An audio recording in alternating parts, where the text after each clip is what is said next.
ధన్వంతరి నమః. అందరికీ నమస్కారం. నేను మీ డాక్టర్ కొండ వెంకటేశ్వర్లు, ఎండి ఆయుర్వేద, శ్రీ వెంకటేశ్వర ఆయుర్వేదిక్ హాస్పిటల్, గుంటూరు. ఈరోజు మనం వంటిల్లే వైద్యశాల అనే ఈ యొక్క సిరీస్లో భాగంగా ఇంగువ గురించి మాట్లాడుకుందాం. ఇంగువ యొక్క ప్రాముఖ్యత మన యొక్క వంటింట్లో కానీ ఇంట్లో కానీ ఎంతో అందరికీ తెలుసు. ఈ ఇంగువని మనం సంస్కృతంలో హింగు అని పిలుస్తాము. అదేవిధంగా శాస్త్రీయనామం ఫెరోలా ఫోయిటిడా.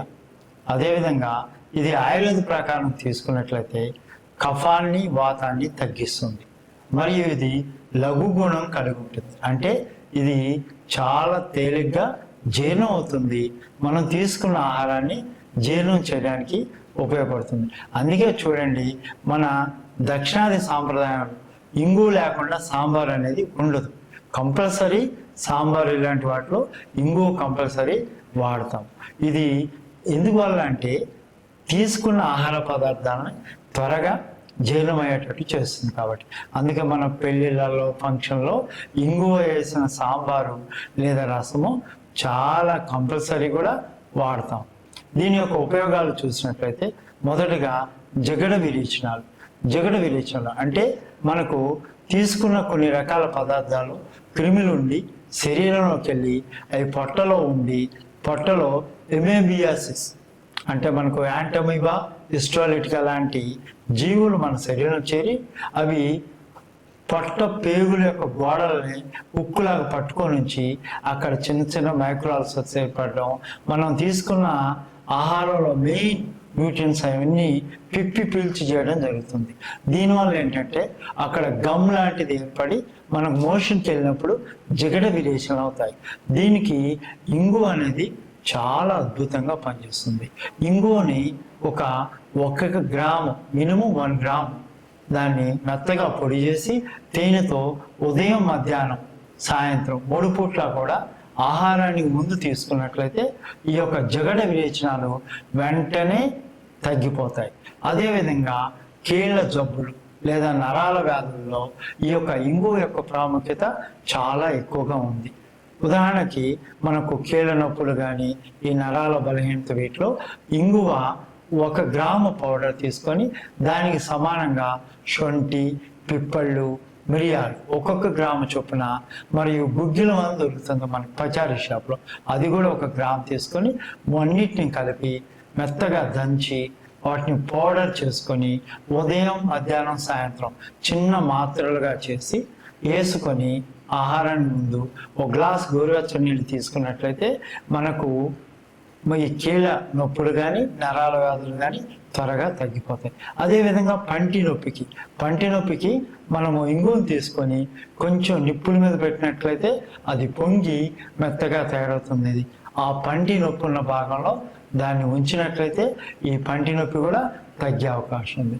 ఇక ముఖ్యంగా స్త్రీలలో ఎంతోమంది ఆడపిల్లలు, పెళ్ళైన వారు, పెళ్లి కాని వారు కూడా ఈ నెలసరి సరిగా రాకపోవడం వల్ల, రెండోది అబ్డామిన్ పెయిన్ అంటే ఈ నెల సరి వచ్చేటప్పుడు మనకు మెన్సెస్ అయ్యేటప్పుడు అబ్డామిన్ పెయిన్ వస్తుంది. ఈ 3 రోజులు లేదా 5 రోజులు తీవ్రమైన కడుపు నొప్పితో ఇబ్బంది పడుతున్నారు. ఇలాంటి వాటికి ఈ నెలసరి సరిగా రానప్పుడైతే ఇంగువ 1 గ్రాము చూర్ణం తీసుకొని 5 గ్రాములు బెల్లంతో కలిపి ఉదయం, సాయంత్రం క్రమం తప్పకుండా 40 రోజులు తీసుకున్నట్లయితే వారికి 2-3 నెలల్లోనే ఇక ఈ నెలసరి వచ్చినప్పుడు ఈ పొట్టలో నొప్పి కానీ, లేకపోతే కొంతమంది ఇర్రెగ్యులర్ మెన్సెస్ అంటే 40 రోజులకి 50 రోజులకి ఇలా వస్తుంటాయి. యాక్చువల్లీ మెన్సెస్ అనేది 28 రోజులు అనేది ఋతుక్రమం.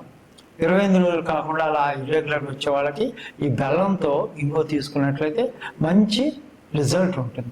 అదేవిధంగా చాలామందికి మనం నార్మల్గా ఆహారం తీసుకున్నా మన జీర్ణశక్తి తగ్గిపోయి కడుపుబ్బరము, గ్యాస్ ట్రబులు, కింద నుంచి అపాన వాయిపోవడం మలద్వారం ద్వారా జరుగుతుంది. ఇట్లాంటి వాళ్ళందరూ కూడా ఇంగువ 1 గ్రాము కొద్దిగా వేడి నీళ్ళతో డైరెక్ట్గా తీసుకోవచ్చు, లేదా ఇంగువ, కొంచెం శొంఠి, అదేవిధంగా జీలకర్ర, సైంధవ లవణం 3 1 గ్రాములుగా కలిపి చిన్న ముద్ద చేసుకొని ఆహారం తిన్న తర్వాత అది చప్పరిచ్చి లేదా మింగి ఒక గ్లాసు వేడి నీళ్ళు తీసుకున్నట్లయితే మనకు అపాన వాయువు కూడా ఫ్రీగా వెడలి ఈ కడుపుబ్బరం లాంటి పోతుంది. అదేవిధంగా స్త్రీలకి ఆయుర్వేదంలో చాలా ప్రాముఖ్యమైన ఔషధంగా ఇంగువ చెప్పారు.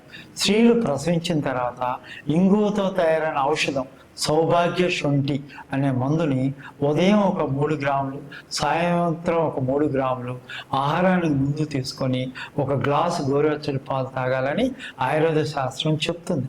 ఎందుకోసం అంటే గర్భిణీ అయినప్పుడు ఇంగువ వాడకూడదు, కానీ మనం ప్రసవించిన తర్వాత ఇంగువ కంపల్సరీ. ఈ యొక్క ప్రసవించిన తర్వాత వచ్చే కొన్ని ధనుర్వాతం, ఇలాంటి బాలింత జబ్బులకి ఇంగువ మంచి దివ్యమైన ఔషధం. కాబట్టి ఇంగువ బాలింతలకు చాలా మంచిది, వాళ్ళకు కూడా వాడుకోవచ్చు. కాబట్టి ఈ విధంగా ఇంగువ వల్ల ఎన్నో ఉపయోగాలు ఉన్నాయి. మనందరం ఇంగువని తగు మోతాదులో మన వైద్యుల యొక్క సూచన మేరకు వాడుకుందాం. అందరికీ నమస్కారం. సర్వేజనం సుఖినో భవంతు.